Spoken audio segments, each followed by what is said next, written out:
You want them to learn feelings are okay. You can be the boss of them, but you have to provide a role model and regulation when you're working with them.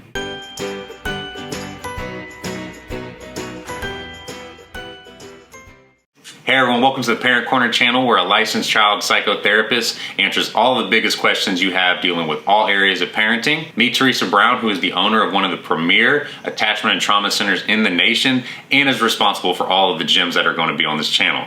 I'm Garrett, who just happens to be her son and is able to convince her to let these gems out and help her with the content. So today we're talking about if you should put your kids in time out. It's one of the age-old questions that a lot of people are probably looking for, and she has a very black or white answer possibly for it, so we're not gonna waste time. Is it yes or no?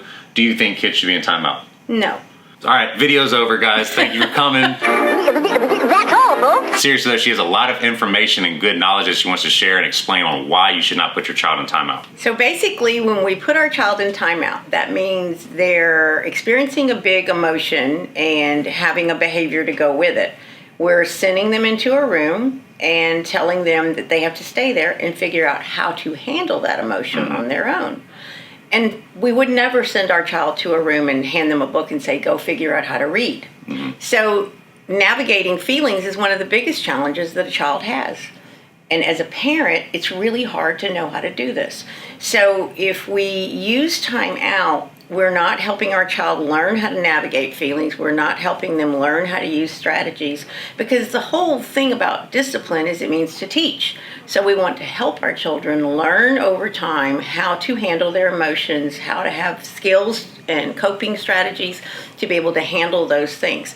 So we are a proponent here at Attachment and Trauma Center of using time in. This is going to be where you have an area in your home that is near where most of the family can be. This is going to be a comfy place with soft blankets, a pillow, maybe a beanbag chair, some books, fidgets, different things for a child to use to slowly bring their nervous system back under their control. They're trying to figure out how to do this while they have their feeling brain on and they're in their room, and we're just letting them do this. Now, yes, children will come out of their room later and they will be calmer, but what did they learn? Did they learn that feelings are not bad, feelings are not good, they're just feelings, and we want to help them navigate those big feelings. We want to give them words for their feelings. We want them to understand that feelings are going to come and they're going to go. This is going to be something they're going to deal with their entire life. So although they come out of their room and they seem calmer and they may want to apologize, what have they really learned? That's the thing you need to ask yourself. So what we use with time in, we introduce that way before there's an issue with the behavior. We don't want to wait until a child is having a meltdown moment and then say, oh, okay, here's this new area, time in, you go over here and figure it out over here. That's really not that different.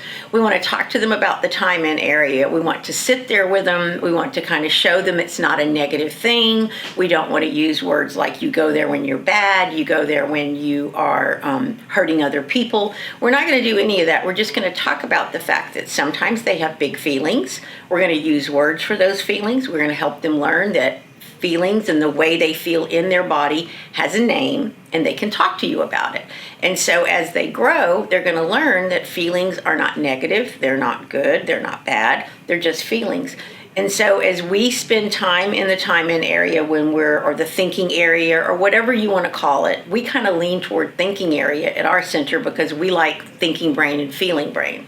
We talk about when your feeling brain comes on, you've got all these big out of control emotions, but then your thinking brain comes back on and you can think and you can use your smart brain to do all the things and make good choices, but they're not on at the same time.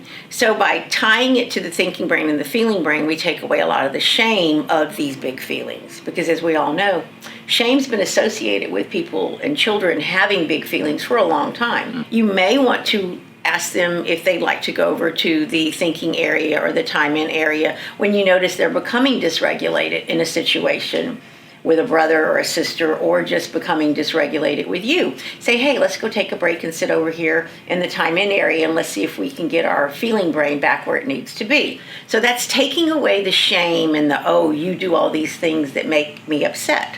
And you're connecting. Connecting is the biggest thing for helping a child when you're trying to work with discipline and help them to learn. As Dr. Karen Purvis from the Texas Christian University has stated many times, connection before correction. So it's difficult to help a child learn and understand the things they need to do if we don't have a connection with them. So helping to have that connection, helping them to know that it's not a bad thing to be able to go over there and sit in the time in area and just get your thinking brain back on. That's not a bad thing. We're helping them learn. Sometimes we take a break. And as a parent, you need to role model that. You want to role model sometimes when you're becoming frustrated or you're becoming angry, and we all do. I know it. We've all done it. I'm a parent.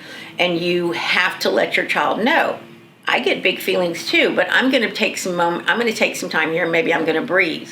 And you show them how you like to breathe in through your nose and out through your mouth. And there's all kinds of really cute ways to do it with kids. Do those kind of things. They're going to notice what you do way more than what you say. Mm-hmm.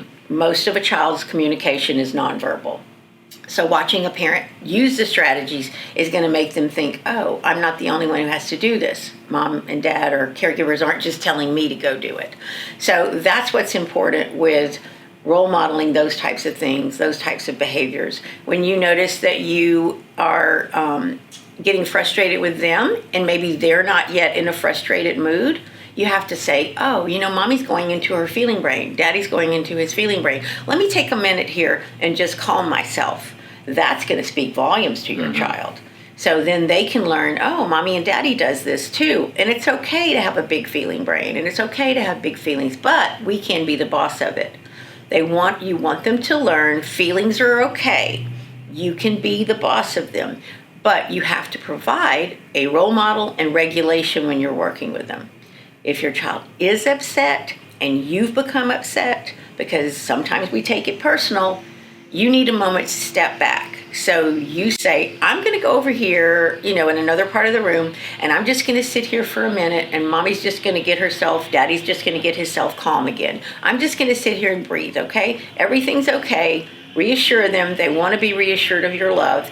And then you go over and have a few moments. And then you can come back and say, okay, now let's talk about what we need to do. That will help the child have many opportunities to learn. We know it takes a lot of repetition for a child to be able to have the muscle memory and the brain understanding that these are the ways we do things.